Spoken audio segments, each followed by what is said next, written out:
আপনি যে ভদ্র, আপনার ভিতরে যে কিছু আছে, এটা প্রমাণের জন্য 3টা জায়গায় চুপ থাকতে হবে। নাম্বার 1 হচ্ছে, যখন কেউ কথা বলে তখন তার মুখ থেকে নিয়ে কখনোই কথা বলবেন না। কোন একজন মানুষ কথা বলছে, তার সেন্টেন্সটা কমপ্লিট করতে দেন, তার কথাটা শেষ করতে দেন, তারপরে যদি আপনার কিছু বলার থাকে তাকে অবশ্যই বলতে পারেন।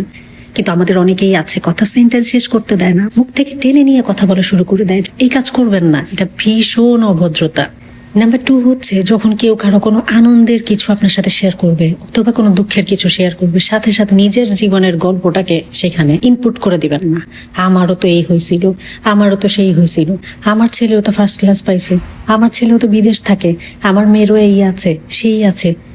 আপনার কাছে শুনতে চায় নাই, আপনাকে কেউ একজন কিছু বলছেন। যখন কেউ কারো নিজের সমস্যা শেয়ার করছে বা নিজের আনন্দ শেয়ার করছে, তাকে সেই আনন্দটুকু বা দুঃখটুকু শেয়ার করার সুযোগ করে দেন। এই সকল সিচুয়েশনে চুপ থাকবেন। নাম্বার 3 হচ্ছে, আপনার যখন কারো সম্বন্ধে ভালো কিছু বলার থাকে তখন মুখ খোলেন, আর যদি আপনার ভালো না লাগে, ভালো কিছু বলার না থাকে, সেই সকল জায়গাতে চুপ থাকেন।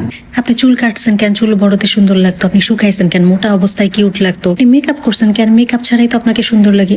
এইসব কথাবার্তা আপনি মনে করেন যে আপনি ভালোভাবে বলছেন, এগুলোকে বলা হয় অভদ্রতা। অপ্রয়োজনীয় অযাচিত মন্তব্য করবেন না, এগুলোতে মানুষ বিরক্ত হয় এবং আপনার সম্বন্ধে ধারণা পায় যে আপনি আসলে ভদ্রতা বোধ আপনার ভিতরে কম। চুপ থাকাতে যদি ভদ্রতা বোধ প্রকাশ পায়, চুপ থাকাই